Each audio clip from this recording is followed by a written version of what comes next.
नमस्ते, मेरा नाम है शुभम और आपने देखना शुरू कर दिया है AI न्यूज़ 1। अगर मैं दिल्ली NCR की बात करूं तो दिल्ली NCR में हर परिवार का एक सपना होता है कि उनका अपना खुद का घर हो। अगर आप मेरे पीछे का नज़ारा देख रहे होंगे तो आपको ये लग रहा होगा मैं किसी गांव में खड़ा हूं। नहीं, मैं किसी गांव में नहीं खड़ा हूं, मैं गाज़ियाबाद के सबसे पोश इलाके इंद्रपुरम में खड़ा हूं। आप मेरे पीछे हाईराइज बिल्डिंग देखिए। आज यहाँ तमाम परिवार एक ज़िंदगी बदतर तरीके से जी रहे हैं। इनके पास ना पानी पीने का पानी है, ना अच्छी पार्किंग है। अगर इस गड्ढे की मैं बात करूं, लगभग 2-2.5 साल से यहाँ पे लोगों को फ्लैट अलॉट हो गए हैं और 2-2.5 साल से यहाँ की जनता गड्ढा देखने को मजबूर है। सर, क्या नाम है आपका? मेरा नाम अभिषेक द्विवेदी है। तो अभिषेक भाई, ये फ्लैट आपने कितने टाइम पहले लिया था? मुझे लगभग 3 साल हो गए इस फ्लैट को लिए हुए। तब से सेम स्थिति है? सेम स्थिति है, मुझे शिफ्ट हुए भी 1.5 साल हो गए हैं। तो 2-2.5 साल से तो मैं देख ही रहा हूँ इस गड्ढे की सेम स्थिति है। देख रहे हैं आप, 30 फुट से ज़्यादा गहरा गड्ढा है। एक सिमिलर इंसिडेंट जो आपने देखा था नोएडा में हुआ था कुछ दिन पहले, ऐसा कुछ भी हादसा यहाँ पे कभी भी हो सकता है और इसके लिए हम लगातार चिंतित हैं। हमने अपनी बात करने की कई बार कोशिश की बिल्डर से, लेकिन उनकी तरफ से बस झूठे आश्वासन दिए जाते रहे। अब तो वो भी बंद कर दिया है और यहाँ से सारी टीम डिमोबिलाइज कर दी है। अभी यहाँ पे कोई भी काम नहीं हो रहा है। कीमत क्या है फ्लैट की? कीमत अभी किसी भी फ्लैट की कीमत 1-1.25 करोड़ रुपए से कम नहीं है। 1.25 करोड़ में आपको मिल क्या रहा है? हमें कुछ नहीं मिल रहा है, बस चौल जैसी कंडीशन है रहने के लिए और पार्किंग की व्यवस्था नहीं है। जो अम्यूनिटीज प्रॉमिस की गई थी वो कुछ नहीं है। ना तो स्विमिंग पूल है, ना तो पार्क है और ना हमारे खेल के लिए कोई भी सुविधाएं हैं, ना हमें प्रॉपर गेट है। आप यहाँ भी देख रहे हैं इस साइड भी कोई गेट नहीं है और जो मेन गेट प्रॉमिस किया गया था इंदिरापुरम साइड, वो वहाँ भी अभी तक कोई भी गेट प्रोवाइड नहीं किया गया है। जब फ्लैट बुकिंग से पहले आपको क्या क्या दिखाया गया था? जो मैप दिखाते हैं उसमें क्या क्या दिखाया गया था आपको? उसमें यही सारी सुविधाएं जो मैंने अभी बताई। इसके अलावा था कि 3 लेयर्ड कैस्केडिंग स्विमिंग पूल होगा यहाँ पे, 7 स्टार क्लब हाउस होगा, 5 टियर सिक्योरिटी होगी, हर टावर में एक स्काई फिटनेस जोन होगा। ये सारी सुविधाएं दिखाई गई थी। आपकी सोसाइटी का नाम क्या है और जो बिल्डर हैं उनका नाम का? इस संबंध में कभी मुलाकात हुई, किसी अधिकारी से मुलाकात हुई इस संबंध में? हमारी सोसाइटी का नाम है एजिस ट्राइन टावर्स और बिल्डर का नाम है TNT ग्रुप। जो TNT ग्रुप पहले ऋषभ वेल्डेवेल था, उसके बाद इन्होंने TNT ने टेक ओवर किया था, जो TNT इसको अभी डेवलप कर रहे हैं।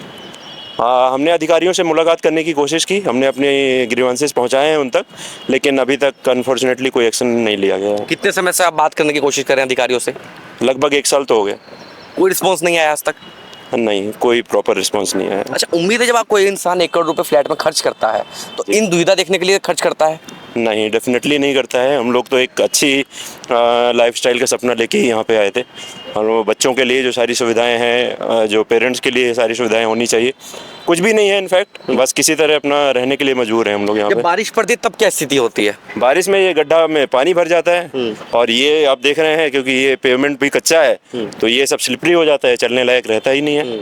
और नीचे बेसमेंट में भी जो पार्किंग जो बनी हुई है उसमें सारा पानी भर जाता है, गाड़ियाँ उसी में डूबी रहती है। उसमें किसी तरह जाके हमको अपनी कार तक पहुँचना पड़ता है। ठीक है, और लोगों से बात कर लेते हैं। क्या नाम है सर आपका? मेरा नाम अशोक द्विवेदी है और मैं यहाँ MD 3 408 में स्टे करता हूँ। अशोक जी, मुझे आप एक बात बताइए, दिल्ली NCR में अगर मैं गलत नहीं हूँ, हर एक मिडिल क्लास का सपना है कि उसका खुद का घर हो और खुद घर लेने के लिए वो 1 करोड़ 50 लाख रुपए, वो भी शायद अगर मैं गलत नहीं हूँ तो 10% या 90% तो किस्तों पे फ्लैट लेते होंगे। लेकिन जब वो फ्लैट लेते हैं तो उनकी स्थिति ये किसके कारण है? आप किसे दोषी मानते थे सबसे बड़ा? इसमें दोनों लोग मिले हुए हैं। एक तो प्रशासन इसमें, और खासकर GDA जैसा संस्थान जो किसी काम का नहीं है, उसने पूरे गाजियाबाद को ख़त्म कर रखा है। स्पेशली अगर इंदिरापुरम में देखा जाए तो इंदिरापुरम में जो सोसाइटीज़ बनी हैं उन सोसाइटीज़ का ये हाल है कि सेफ्टी के नाम पे 0 सोसाइटीज़ हैं।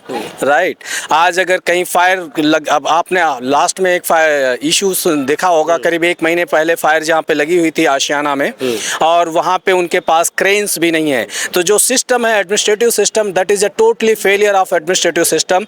और इस तरीके के बिल्डर फल फूल रहे हैं तो आज उनके बिहाफ पे, उस GDA के बिहाफ पे, GDA का VC, GDA का जो चेयरमैन है, इन सब के बिहाफ पे ही वो फल फूल रहे हैं। नहीं तो इन बिल्डर्स की कोई क्षमता नहीं है कि इस तरीके से लोगों को आधा अधूरा प्रोजेक्ट डेवलप करके और उनकी एंट्री करा दें विदाउट OC।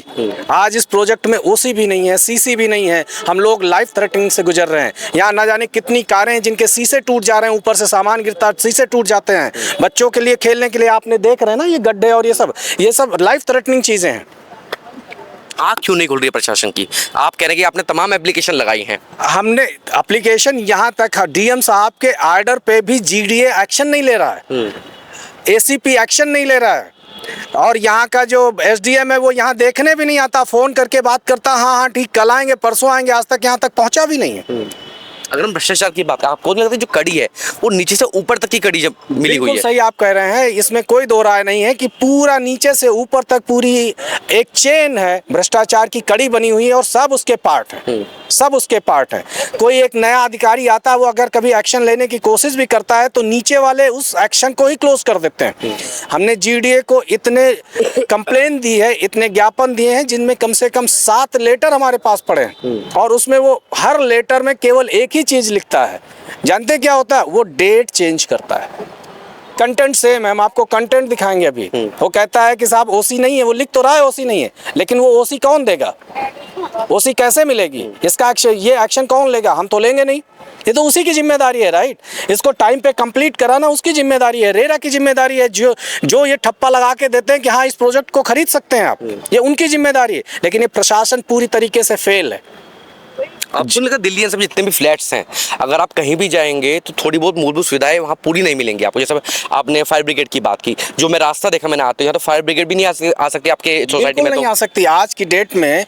देखिए इंसिडेंट कभी बता के नहीं आते हैं और रोज होते नहीं हैं। इंसिडेंट जीवन में 1 या 2 होते हैं या हो सकते हैं 5 होते हैं, लेकिन वो कभी टाइम बता के नहीं आते हैं। आज की डेट में अगर हमारी सोसाइटी में कहीं पे भी आग लग जाए तो फायर ब्रिगेड आने में आफत आ जाएगी, राइट? ये समस्याएं हैं और यहाँ पे फायर ब्रिगेड आने में तो दिक्कत है, लेकिन फायर डिपार्टमेंट ने इसको क्लियरेंस दे दी। आप ऐसे देखिए, मतलब फायर ब्रिगेड नहीं आ सकती, फायर डिपार्टमेंट क्लियरेंस दे रहा। फायर ब्रिगेड के पास आज भी 14 फ्लोर से ऊपर की क्रेन नहीं है, लेकिन वो 31 फ्लोर की बिल्डिंग अप्रूव कर रहा है। क्यों? क्योंकि सबकी मिली भगत है इन सबकी उसमें। और जीडीए 100% इन्वॉल्व है। जीडीए का चपरासी से लेकर के वीसी तक 100% इन्वॉल्व है ऐसे बेईमानी और संलिप्तता में। अच्छा, अगर फॉर एग्जांपल मैं गलत नहीं हूँ, अगर आपकी सोसाइटी में कोई पॉलिटिशियन होता, कोई विधायक होते या कोई एमपी होते, तो फिर क्या स्थिति होती? मुझे लगता है चीज़ें ठीक होनी चाहिए थी। शायद आज जहाँ पे वो रह रहे हैं वहाँ तो एटलीस्ट उनको सारी व्यवस्थाएं मिल रही हैं। वहाँ पे उनको, जहाँ पे विधायक रह रहे हैं, जहाँ पे हमारे सांसद रह रहे हैं, आज की डेट में उनको सारी व्यवस्थाएं मिल रही हैं। सिर्फ एक आम आदमी का जो मेहनत की कमाई से एक अपने आशियाना का सपना देखता है, अपने घर का सपना देखता है, सिर्फ उन्हीं के सपनों को दिखा के और उनको लूटा जा रहा है। मैं अगर गलत हूं, मुझे ऐसा लगता है कि नेता, सांसद या विधायक हमारे और आपके वोट से बनते हैं, लेकिन आम आदमी की जान की कीमत नहीं है उनकी नज़र में। बिल्कुल नहीं है। उनको सिर्फ और सिर्फ वो 1 महीने जब उनका कैंपेन चलता है उसमें भी उनको आम आदमी की जान से कोई मतलब नहीं है। उनको उस वक्त सिर्फ और सिर्फ प्रलोभन देके लोगों को वोट का पार्ट करते हैं बस, इसके अलावा और कुछ नहीं है। आम आदमी की जान की कीमत आज की डेट में कहाँ है? अगर होती तो प्रशासन जीवित होता, होती ये मुर्दा प्रशासन है कि डीएम के लेटर को भी लोग नहीं मान रहे हैं। डीएम आदेश करता कि जाके आप वहाँ पे ऑडिट कीजिए, वो कहते नहीं साहब सब ठीक है, हमको कोई करने की जरूरत नहीं, हमने लेटर भेज दिया। 7 लेटर भेजे हैं जीडीए ने, खाली लेटर भेजने से काम होता है? लेकिन आज तक किसी भी अधिकारी ने विजिट नहीं किया। बिल्कुल नहीं। जीडीए अपना पैसा नहीं इससे ले पा रहा। जीडीए कहता है कि इसके ऊपर इतना समन शुल्क बकाया है, आज तक वो समन शुल्क जीडीए नहीं ले पाया इनसे। जब जीडीए नहीं ले पाया तो जीडीए तो मेहरबान क्यों है फिर? यही तो समझना, यही तो इसीलिए तो, क्योंकि हर जगह केवल भ्रष्टाचार फैला हुआ है, चपरासी से लेके वीसी तक सबके हाथ काले हुए पड़े हैं, सब इसमें रंगे हुए पड़े हैं अपने हाथ। अच्छा, मुझे एक बात बताइए, अब ये समस्या आज की तो है नहीं, आप लोग काफ़ी टाइम से संघर्ष कर रहे हैं, अब आपको लगता है कि कानों पर जू रहेंगे कि अधिकारी होंगे? मुझे लगता है कि अगर हमारे साथ आप जैसे लोग हैं, मीडिया अगर हमारे साथ इन्वॉल्व हो तो जाहिर सी बात है हमारी आवाज़ बढ़ेगी। और अगर हमारी आवाज़ आगे बढ़ती तो आज नहीं तो इनको कल सुनना पड़ेगा। कोई ना कोई तो ऐसा भी आएगा, राइट, जो ईमानदार होगा। पूरा सिस्टम इन बेईमानों से सिस्टम नहीं चल रहा, ये तो 100% श्योर है। या चाहे जितने बेईमान आ जाए, लेकिन ये दुनिया बेईमानों से नहीं चल रही है, ये चल आज भी ईमानदारों से ही रही। कोई तो ईमानदार आएगा, कोई तो हमारी आवाज़ सुनेगा, इसीलिए हम अपनी आवाज़ को बुलंद कर रहे हैं, कोई तो सुनेगा। आपका क्या नाम है सर? को बोला है कुंडू। आप मुझे एक बात बताइए, अगर मैं मिडिल क्लास फैमिली की बात करूं, एक सपना होता है गाजियाबाद, दिल्ली, एनसीआर में घर खरीदना, और 80 लाख, 90 लाख, 50 लाख या 20 लाख भी एक भी परिवार अफोर्ड नहीं कर सकता। आपके फ्लैट की कीमत, अगर मैं गलत नहीं हूँ, 50 से 70, 80 लाख होगी। अब आपने कभी खरीदा होगा उस समय? जब खरीदा था 2022 1 जनवरी के आसपास, जनवरी में खरीदा था, तब था 70 के आसपास। अभी तो एक 100 करोड़ हो गया है, लेकिन वही है कि लेकिन 1 सवा करोड़ में यहाँ आदमी फ्लैट ले क्यों? हाँ, वही है कि वो तो क्यों ले, दैट इज वही सबसे बड़ा कहानी है। और अब इसका आसपास का जो एरिया है जहाँ पे बाकी दो सोसाइटी में जो थोड़ा एस्टेब्लिश्ड है उसमें 1.5-2 करोड़ पे भी नहीं मिल रहा है, इधर पे 100 करोड़ में भी बिक नहीं रहा है, क्योंकि ये कंडीशंस ऐसा ही है कि ना तो एमिनिटीज़ है ऐसा सोसाइटी, मतलब हम फ्रॉम माई लैंग्वेज ये तो मैं सोसाइटी तो इसको नहीं बोल सकते, मल्टी स्टोरी बिल्डर फ्लोर है ये जो बना के वहाँ इतना भी रिस्क नहीं होगा? हाँ, उसमें उतना तो रिस्क नहीं होता है, मतलब वही है कि जैसा पार्किंग करके रखे लोग, ना तो बच्चे को घूमने खेलने का जगह है, जो सब सपना देख के हम लोग लिए थे इधर पे 2021-22 पे, तो वो सब तो अभी तक अधूरा ही रह गया। 2023 मतलब 23 पे इसका हैंडओवर देना था, 23 दिसंबर तक। आज 2 साल उसके बाद 2.5 साल चला गया, और 1.5 साल के बाद 1.5 साल पहले हम लोग हैंडओवर लिए थे, और तब बोला गया था 6 महीना में सब कुछ हो जाएगा। लास्ट टाइम जब मिले थे ये लोग, लास्ट टाइम जुलाई पे आए थे मोस्ट प्रोबेबली, ये जो उसका डायरेक्टर वगैरह है निखिल सिसोदिया एंड उसका साथ में कुछ लोग आए थे, तो लोग बोले थे कि नवंबर-दिसंबर तक इसमें 4 लिफ्ट का प्रोविजन है, अभी तो 3 लिफ्ट लगा हुआ है, 4th लिफ्ट लग जाएगा, ये सब चीज़ बन जाएगा। लेकिन अभी आपका सामने ही है, उसके अक्टूबर नवंबर से और 7-8 महीना चला गया, उसके बाद भी ऐसा ही सिचुएशन है। फेलियर किसका है? फेलियर तो सबका ही है, फेलियर बिल्डर का भी है, फेलियर जो रेगुलेटरी अथॉरिटी है उसका भी है, क्योंकि कोई इसका एक्शन ले नहीं रहा है ठीक से, किसी भी चीज़ के लिए जो भी एक्शन होना चाहिए था वो हो नहीं रहा है। दोनों का ही है, बिल्डर भी है, जो प्रशासन है, जो रेगुलेटरी अथॉरिटी है, सबका ही फेलियर है। और हम लोग का फेलियर ये है कि हम लोग ऐसा मतलब MLA MP है नहीं, आम आदमी है, तो वो भी हम लोग का खुद का फेलियर है कि अगर MLA MP होते तब मेरा घर भी शायद बन जाता। तो क्या कोठी हो सकती थी आपकी, अधिकारी आपके एक आवाज़ पर खड़े हो जाते? हाँ, मतलब कुछ भी हो सकता था। क्या नाम है सर आपका? राहुल नाम है मेरा, मैं भी यहाँ का एक रेजिडेंट हूँ, ठीक है। और ये सोसाइटी का जो पहला पोजीशन मिला था वो 2024 में मिला था, अप्रैल महीने में, अप्रैल या मई में मिला था, ठीक है। आज 2 साल होने को हैं। जैसी सोसाइटी मैंने पहले देखी थी same society as it is है, ठीक है। अब क्या हुआ था कि हमारी मुलाकात हुई थी अंकुश त्यागी से अगस्त में 2024 में, तो उन्होंने बोला कि आप लोग बिल्कुल टेंशन ना लें, विद इन ईयर आपको सारी चीज़ें मिल जाएंगी और ये बिल्कुल चमका देंगे हम सोसाइटी। हमने 1 साल तक वेट किया कि चलो ठीक है, कुछ ना कुछ यहाँ पे सुधार आएगा, कोई सुधार नहीं आया। वो खाली एक टाइम बाय किया उन्होंने। अब उसके बाद अब यहाँ कहीं लेबर आपको दिख रहे हैं? एक भी बंदा काम करता हुआ नज़र नहीं आ रहा है, क्योंकि सारे फ्लैट सोल्ड आउट हैं और उनको इस फ्लैट में कोई दिलचस्पी नहीं है, ठीक है।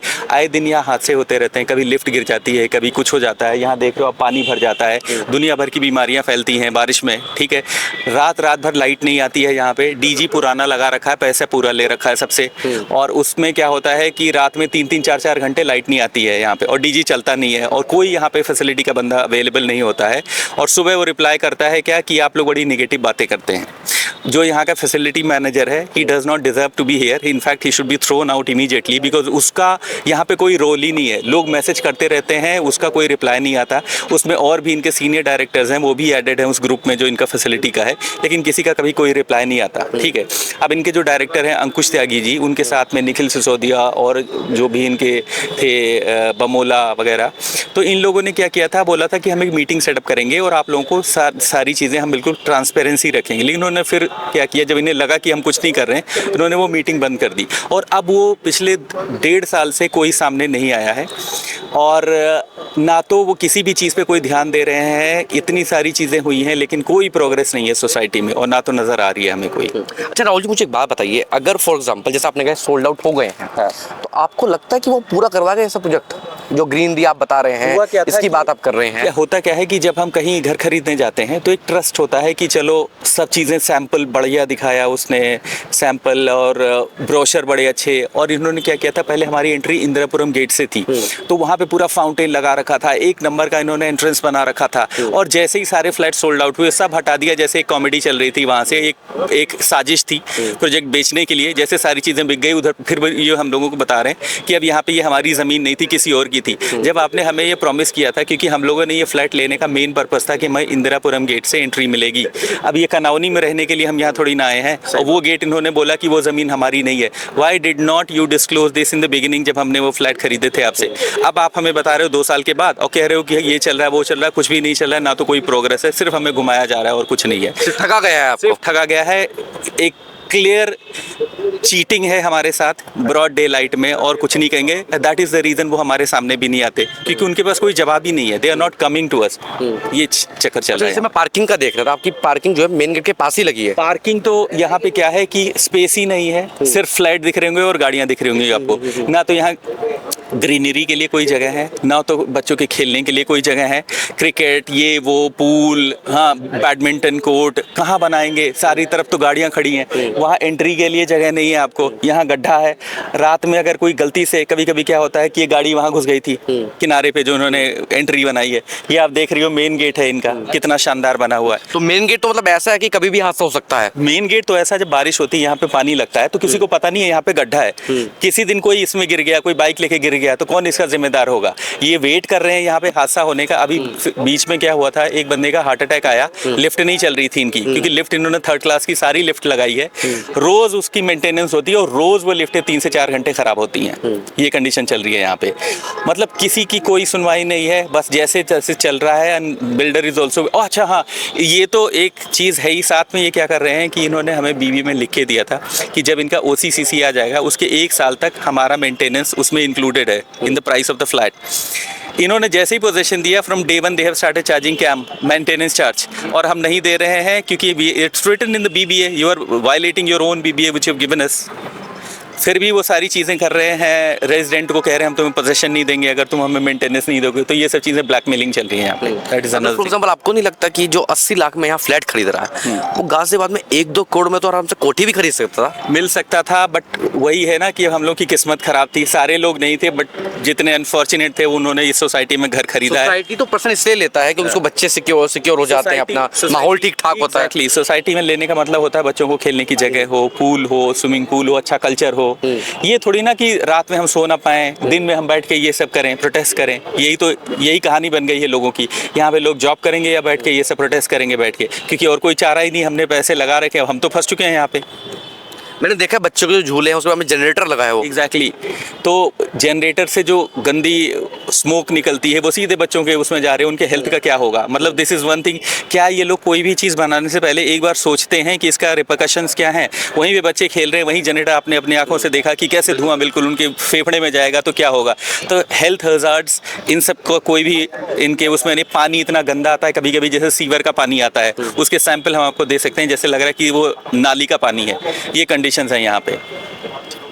तो सवाल यही है, जब तमाम लोगों का एक सपना है कि दिल्ली NCR में अपना घर ले, लेकिन स्थिति अगर आप देखिए, मैं आपको गड्ढे की बात बताई, इस तरह जैसे आपको बच्चे की खेलने की जगह की बताई, तो लोगों को सिर्फ यहाँ सपने दिखाए गए हैं, बाकी लोगों का सपना जो है वो आज भी अधूरा है।